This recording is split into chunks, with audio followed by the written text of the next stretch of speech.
Actually, Joan did a great job, and I didn't prosecute Lenny Bruce. I interviewed Lenny Bruce. Actually, I was in college, and I was on the debating team at the University of California at Berkeley, and one of our topics was First Amendment free speech, and my professor, one of my professors, was his lawyer. And I went to visit him and interviewed him. And for about 2 hours, he regaled me not only with credible humor, but an enormous knowledge of the First Amendment. But he was prosecuted by the Manhattan DA's office. Those things changed in the period of time from the years when I was at Berkeley. Also, when I was at Berkeley, I will tell you, I was there from 61 to 68. That was like pre-revolutionary Berkeley, revolutionary Berkeley, and post-revolutionary Berkeley.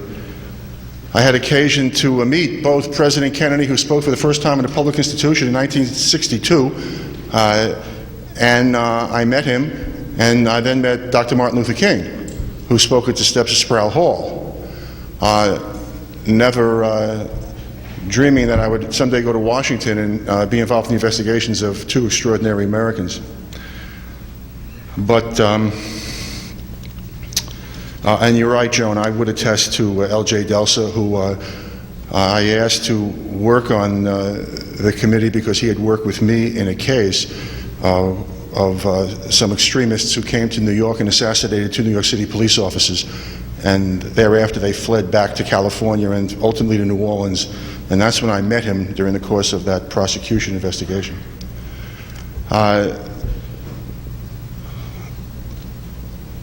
We're pretty much the same group that was here today, this morning, when Senator Specter was here. Is that fair to say? I didn't really come this way to debate Senator Specter, although I would do it at any time. But when you have Mark Lane sitting here, he makes me look like a conciliatory person, and that's something that is an uncommon role for me to play. But I guess I could, in order to give you a preview of the candidate I'd like to get involved with you about, I will tell you a story about President Kennedy. And it took place when he was campaigning for the Democratic primary in 1960. And he was in West Virginia. And he was meeting some coal miners, and he wanted to demonstrate that he was a person of the people and that he wasn't just a rich son of a wealthy man. He was a junior senator from Massachusetts, and when he met these coal miners, he was shaking hands. It was a perfect photo opportunity.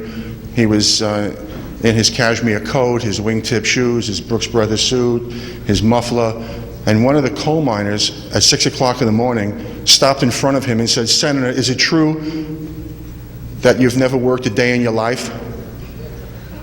And JFK sort of looked immediately to his left and his right, and yes, the press was hanging on his answer and heard the question. And the senator looked at the coal miner and said, "I guess you can say that's true." To which the coal miner replied, "Senator, I want to tell you something. You're not missing a goddamn thing." Now, when I went to Washington, it had been after years and years in my career directly out of law school in the Manhattan District Attorney's Office. I was always somewhat suspect by many in the New York NYPD because I had spent 7 years at Berkeley. And the cases that we handled were not as basically has been alluded to this morning by Senator Specter, that is to say, when asked about serious contradictions in your case, and your reply is, "We had a strong case, but the evidence doesn't hold," and the reply is, "We had a strong case." It almost becomes pathological. How do you have a strong case if you don't have any evidence? And it's the duty of the prosecutor, the district attorney, to test before you submit it to a jury the trustworthy nature of what the evidence is, so that you cross-examine your own witnesses. You don't wait for a Mark Lane to do it or anybody else. And when cross-examination takes place in the courtroom, you just get out more evidence and more evidence because the witnesses have been prepared. And that's the way cases should be handled, because the prosecution has a tremendous advantage. They move all the chess pieces, if you're competent and honest with honest cases, before the defense ever is called to the table. It's all been tested. And it's very troublesome to hear the senator, and the gentleman I mentioned this morning, who's a judge now in Ohio, as he said it 10 years ago, it took me 10 years to recover. It'll take me another 10 years from this morning session, I'm sure. But to simply say, yes, we had a great case, or yes, we knew that our investigators couldn't be trusted, but we still went forward. We weren't preparing this case, the senator said. We weren't preparing this case, he said, for a trial. Well, what was he preparing the case for? What was the nature of this investigation into the assassination of President Kennedy? This was a murder case, a homicide.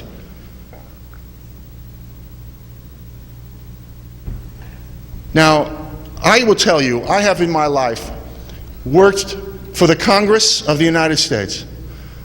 I've worked with some people in Hollywood, and I've investigated and prosecuted members of organized crime. And without question, the only people whose word you can trust, regrettably, are people who are in organized crime. And so the question arises, what is involved with this Congress and investigating a murder case? They are, I will tell you, the last organization, institution in America that should investigate a case. Because there is no political way to gather evidence. There's no Republican way, Democratic way, liberal way, conservative way to evaluate evidence. And when you're in the Congress, there are 435 bosses. And they have all their staff people, their administrative aides, their legislative aides, and they all insist that they want to know what is going on. And then they'll leak various pieces of information. I will tell you, we had no political constituency. The liberals were afraid that the committee was going to somehow embarrass Dr. King and President Kennedy because of various activities that they were involved in. The conservatives were afraid that we would somehow embarrass the executive intelligence agencies. And so we lost our constituency. And they held up the funding of the committee. And I was asked by the committee to go around and meet with the members of the House of Representatives. It was precisely these kinds of things that, A, I never contemplated because I was too naive, and B, if I did contemplate it, I never would have gone to Washington. And I will tell you that after meeting with the 435 representatives, I would go home to my wife and ask the following question: how did these people get elected? You sit on the House floor, as I did when the committee was voted on, and they wave a piece of paper that is a Picayune Journal article as if you were waving, it was Moses coming down with the tablets as evidence.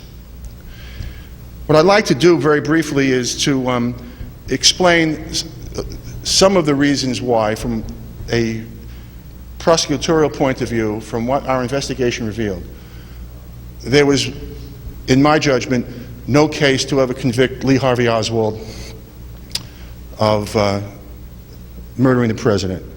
But then again, the LA DA's office couldn't convict OJ, so it's not as though I'm saying blanketly he's innocent.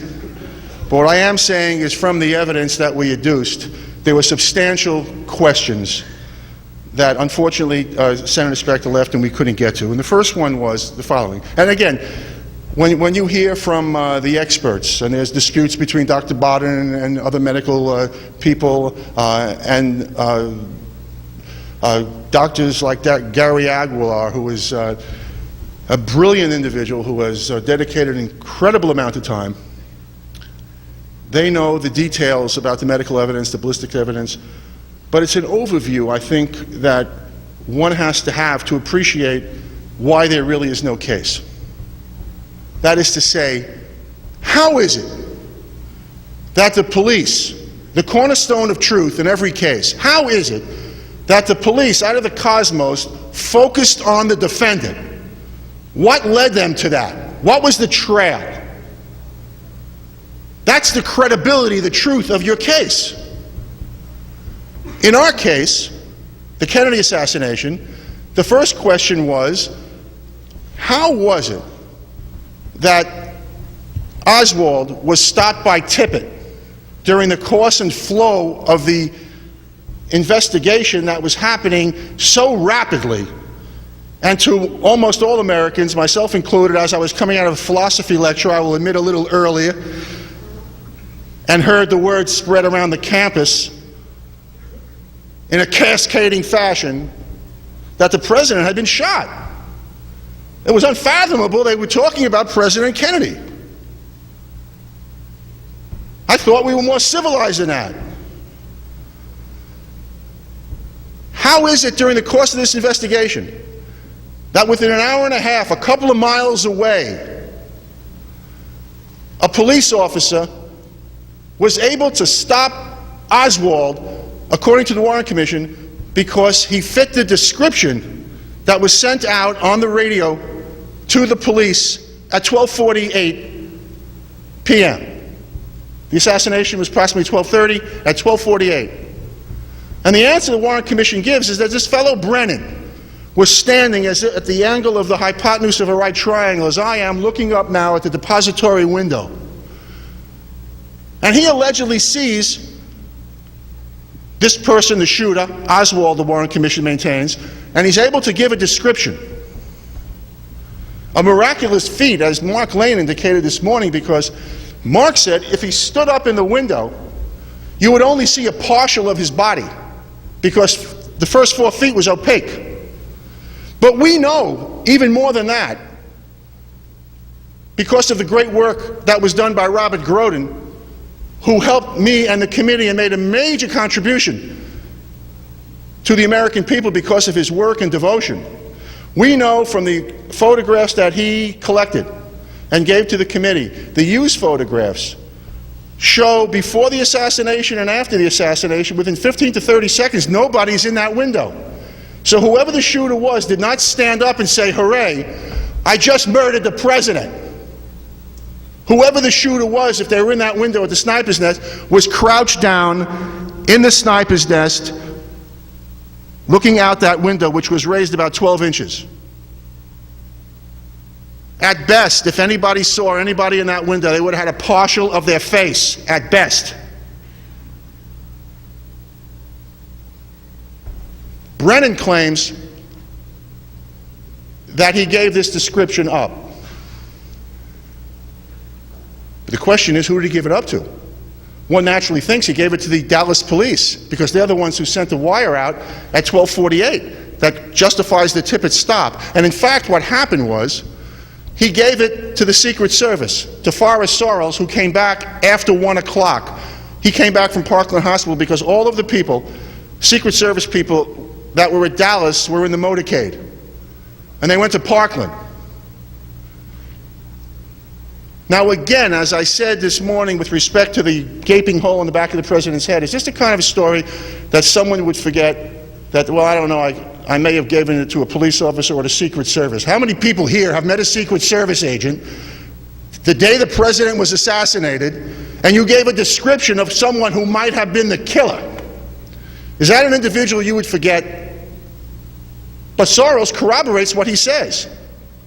And so we know, in some fashion, a description went out that wasn't given from the person that the Warren Commission alleges, and we're confronted with the problem of who gave this description. That is, who gave the description who allegedly was at the crime scene, as opposed to who may have given that description sometime prior to that. Now when you start breaking this case down, without having to go into the weight of Exhibit 399, the pristine bullet, and getting into much more sophisticated information, we heard today that the rifle that was found by Officer Craig, I discuss Officer Craig not the other officer he was with, because Craig was voted Cop of the Year in Dallas. In order to be Cop of the Year, it doesn't qualify you to be a member of the ACLU or to be honored by them. Not in Dallas. He wrote down in his memo book that he found a German Mauser. Now, it's very simple for a senator to say, we have a strong case. It was a Mannlicher Carcano. But you have to explain to the public, to the jury, to the American people, how it was that a police officer found a German Mauser when it must be a Mannlicher Carcano, because that's what that bullet matches in the hospital, even though it can't be identified as the same bullet by the person who found it. But giving them their due, they're claiming that the bullet that was in the hospital is consistent with being fired from the Mannlicher Carcano. The linkage evidence needed to tie Oswald down because of him allegedly purchasing it from the mail order house in Chicago.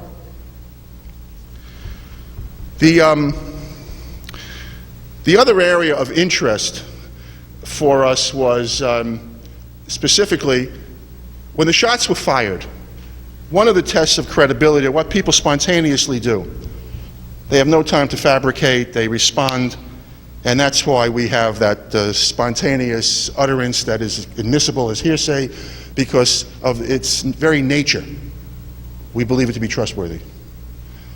When the shots were fired, from everything that we learned during the course of the investigation very quickly, was that a group of people ran to the grassy knoll and some people ran to the book depository.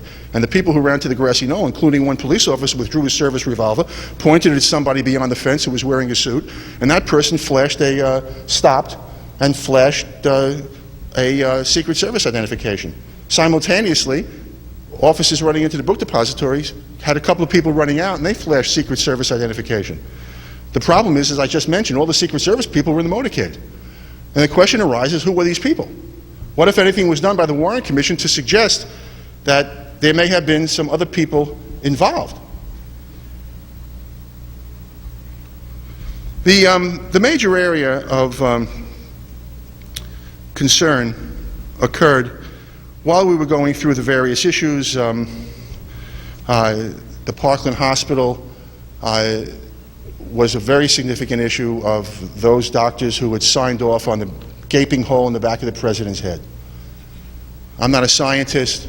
I asked Dr. Michael Bodden, a dear friend and a trusted colleague, someone I have the utmost respect for, to organize the medical examiner team, the forensic pathologists, and as I said this morning, wanted Dr. Cyril Weck to be in that group.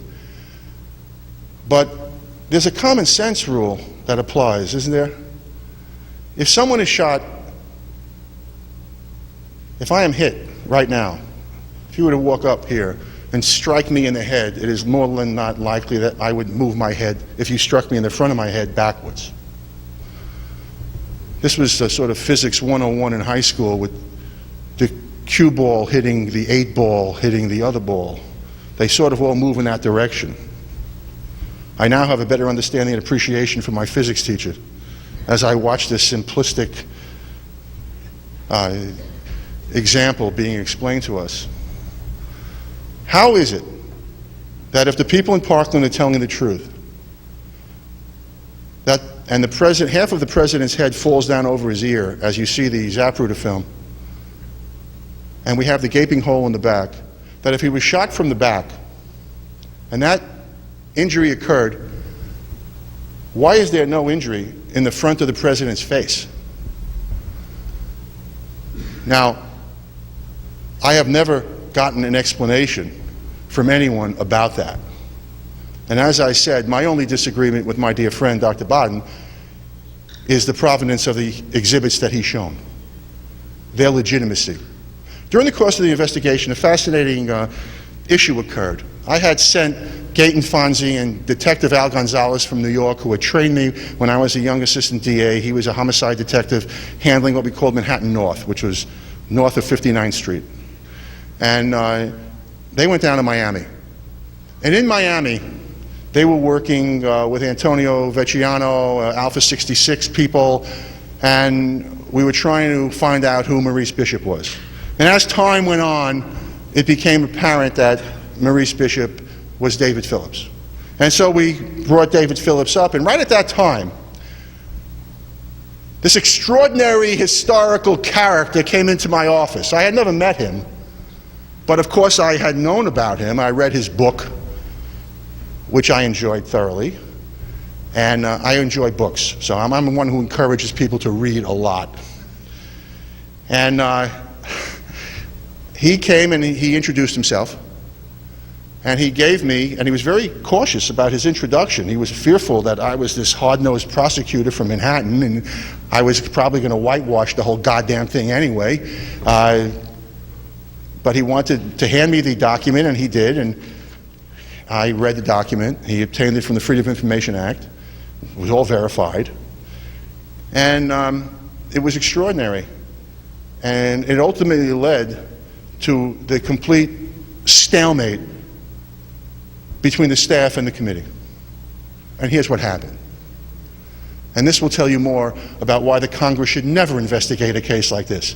Never. Because there can be no compromise on truth. That's not what goes on in this business. And again, I'll repeat this. You don't take evidence as a prosecutor and just slop it in front of a jury. You don't get somebody indicted, wreck their life, have them defend, spend every cent they have, destroy their family and their reputation, and say, okay, jury, if you acquit, that's your business. You carefully, thoroughly examine the evidence. That's your responsibility as the representative of the people. And you don't put on every eyewitness, as was said this morning by the senator. You don't just throw on every eyewitness. You put on witnesses of value. And if there are eyewitnesses who you are not putting on, you give them to the defense. And you have reasons why you haven't put them on. And what happened here was, in comes Phillips.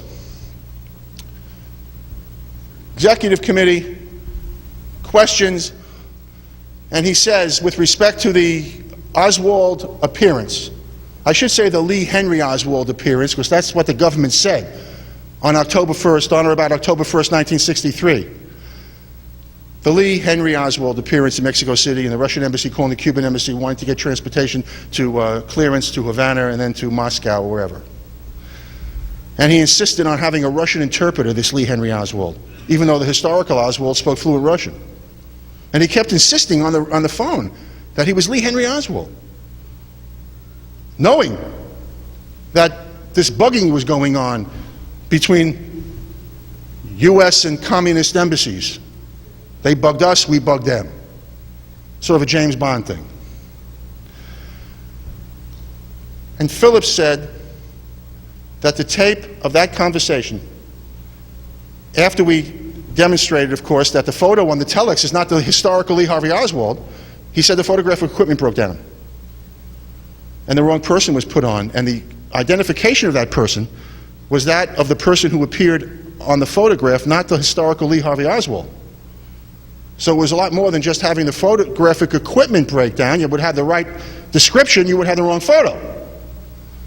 Nevertheless, when asked where the tape was, he indicated that the tape had been recycled. Because I asked him of economies, we wanted to save money on tapes. Yes. So if asked on October 30th, this happened on October 1st allegedly, if on October 30th you were asked, where's the tape? The answer was, I don't have that tape, we recycled it. Mark Lane gave me this document. The detective, Cliff Fenton, with whom I had worked on many cases, I asked to then hand out this memo. We gave it to Phillips. Phillips read it. The memo was from J. Edgar Hoover, dated November 23rd, 1963. It was from J. Edgar Hoover to supervisorial personnel, FBI.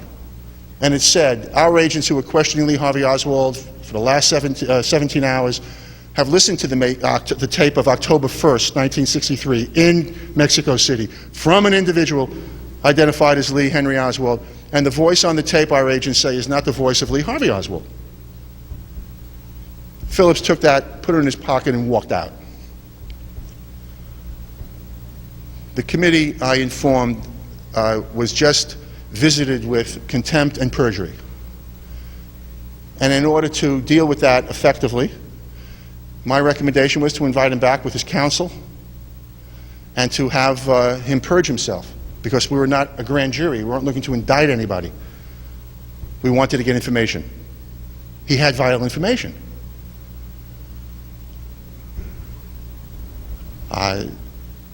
The committee refused to get involved.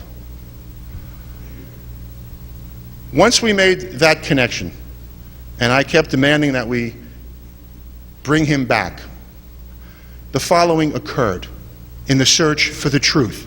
Keep in mind, these are the people who we elect. These are the people who we send to Washington. And this is what they did. They turned off our telephones. We couldn't make long-distance telephone calls.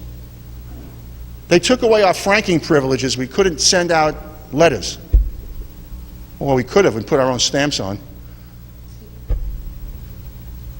And they prevented us from traveling. That was the nature of the investigation at that point. I then continued, during the course of that investigation, to press the CIA and the FBI for documents. And they insisted that the only documents that we would get would be redacted. And I did not respond favorably to that notion. Now, I didn't go to Andover or Exeter, and if you go to Ellis Island, you'll see where my grandparents came from. But I learned about the two promissory notes early on in my life that guide every American. And that's the Constitution of the United States of America and the Declaration of Independence. And I was calling in those promises. I wonder who, in fact, decides who reads unredacted documents. I never saw one document that in any way not only should never have been redacted, but in any way should have been preserved for the year 2080 or whatever. What kind of show is that? What are they afraid of? There are no sources and methods. This was a murder case.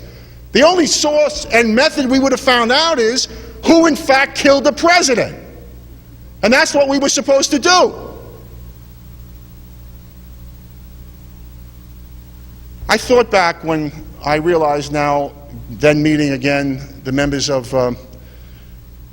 the committee, of the House, and reporting back to Richard Sprague, who was then chief counsel, that we couldn't very well continue. And I thought and I told him that what is galling about this is that people who read unredacted documents are people who probably went to Andover and Exeter and Dartmouth. And probably people like Mr. McNamara, the Secretary of Defense. Mr. McNamara and those like him, but particularly Mr. McNamara, when he testified before the United States Senate in 1964, raised his right hand and swore to tell the truth before Almighty God, lied. And the magnitude of his lie, that there was a North Vietnamese ship that attacked American ships on or about August 2nd and August 9th, 1964, and from which the Gulf of Tonkin Resolution gave authority to the President to pursue the war in Vietnam, was a monstrous lie. Years later, he went back and visited with General Giap, G-I-A-P, of the North Vietnamese forces, and asked him, he said, "General, what in fact happened on August 2nd and August 9th? And the general said, "Nothing. Nothing." I was on a book tour several years ago, and I was watching before I was waiting for an NBA final game to come on in the city I was in. And I switched to C-SPAN, and Charles Lamb was interviewing an author. And I was stopped by the questions and the answers. And it was a very close-up shot, a bust of the person being interviewed. One only saw stomach area and up. And the person said, I was an alcoholic, I became a drug addict, I begged my wife to leave me. I didn't want my son to do what I did. And he had written a book that was a Pulitzer Prize book called Favorite Son.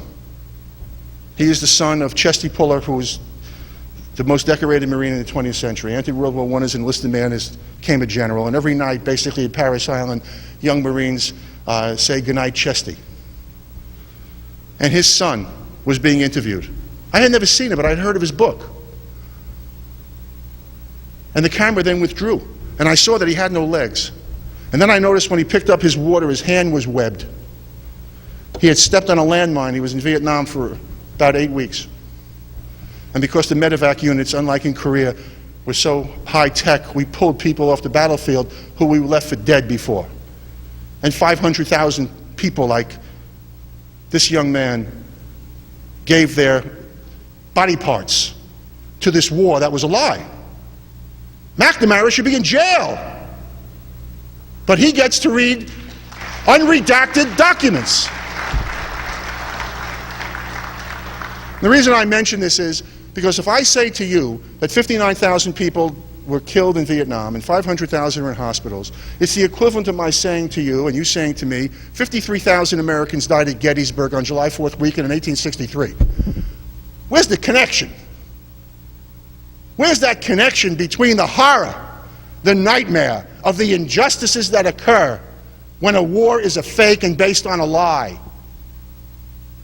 And that's when I told Richard Sprague that I could not continue in this investigation because I did not want to be part of a historical record that in any way was less than truthful. That I would never do what I had seen done. It wasn't worth it to me, and I wasn't about to start that, and I certainly didn't want my partner in life, to whom I've committed my life and my children, to live with a fake. And I told Dick that we had to leave. We called the committee members. They then begged Dick to stay. They really didn't mean it. That's what goes on in Washington. And he left. I stayed for the transition. And I was there on the floor when they voted for the committee. I didn't want him to make an issue of it, frankly, because I didn't want the historical investigation to stop. That is to say, I don't have a monopoly on right and wrong. I'm telling you what my perceptions and my reality was. And if the Congress decided that it wanted to go forward with a phony investigation, then shame on that Congress and shame on those people. Because the truth will out. I just wonder whether or not these people have any soul. The soul is non-negotiable. And the soul of our country is embodied in those two promissory notes. And I wasn't going to be part of it any way besmirching that soul. And so we left. One of the records that I came across that stunned me, and to this day still does, and it tells us a great deal about the nature of certain people who are in the government and what their reactions are, and about their lack of soul and the corrupt nature of what they do, because they misinform the public, and the public gets a misunderstanding of what the job nature is of what they're supposed to do and deliver. And this record that I found was Executive Committee transcript before the Chief Justice, for whom I have the utmost respect. He was a DA of Alameda County, he was Attorney General of California, he was governor, ran for president and was on the vice presidential ticket in '48, and of course became Chief Justice when he was appointed by President Eisenhower. But he revolutionized a lot of things. He made real, he overturned, in my judgment, the second worst Supreme Court opinion ever, Plessy v. Ferguson, and Brown v. Board of Education. He made real the notion that at least separate schools wouldn't be tolerated. And he gave life to a lot of things in the criminal justice. I mean, could it be any more un-American than to try an indigent who has no lawyer and send him to prison? Can you imagine going home and telling your mother on Friday night, she says, "What did you do today as a prosecutor?" "Well, I convicted 5 individuals of burglary, assault, and felonies," and so on. And how was their lawyer? Oh, they had no lawyer. That's not the nature, the fundamental nature of America as I understand it. There is a notion of fairness. And that is a pivotal role. And I don't know that Senator Specter understood that. A pivotal role for people in the government, particularly in the areas that affect us so dramatically in criminal justice, because it dramatically affects our manner in which we conduct our lives. And the transcript read between, as best my recollection is, the third week in January 1964. 3 people went to see the Chief Justice. Wagner Carr, the Attorney General of Texas, Leon Jaworski, his chief assistant counsel, who then became chief counsel 10 years later to the Watergate Committee, as we know him, as most people came to know him, and Henry Wade, the DA of Dallas. And they said, using their language, from unimpeachable sources, we have information that Lee Harvey Oswald, in fact, was a contract employee for the CIA and for the FBI. And the Chief Justice said, well, we'll investigate that. Not so fast, said Allen Dulles, formerly head, as you know, of the CIA during the Bay of Pigs and removed by President Kennedy, a commissioner on the Warren Commission. What do you mean not so fast, says the Chief Justice? Well, if you ask J. Edgar Hoover whether or not Oswald was a contract employee, he'll say no. You know, he's very upset with us because he's already determined, as of December 9th, that Oswald did it, he did it alone without foreign intervention. There's written memos to that effect.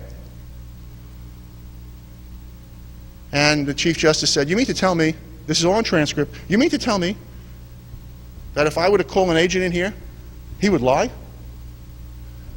Think about that. Chief Justice of the United States of America. This is the head rabbi here. And he's saying to a Warren commissioner, removed by the president, who was assassinated, you mean to tell me that if I were to call an agent in here, he would lie to me? And to which Dulles responds, if he were a good agent, he would. Well, says the Chief Justice, who will he tell the truth to? Maybe, comma, maybe the president, says Allen Dulles. And that is, sums up, I guess, what one is up against. But I don't say this with the notion that we leave here today with our tails between our legs and say, it's too overwhelming, let's just give up. What I urge is that we speak to our congresspeople, and we urge people in our community who are independent and fair-minded, who have worked for a living at some time in their life, who understand what it means to support other people, to run for public office. President Kennedy ironically said it best. He said, throughout the long history of the world, only a few generations of Americans, and only a few generations ever, have been called upon and afforded the opportunity to defend freedom in its hour of maximum danger. We are in battle today.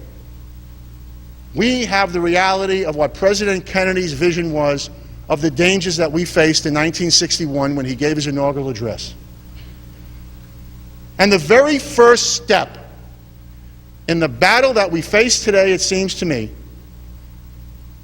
is not only that we speak the truth and search for it, but that we demand from our government in this battle that our government tells us the truth. And if we can do that, then we will have taken a major, major first step in defeating the terror that befalls us. Thank you all very much.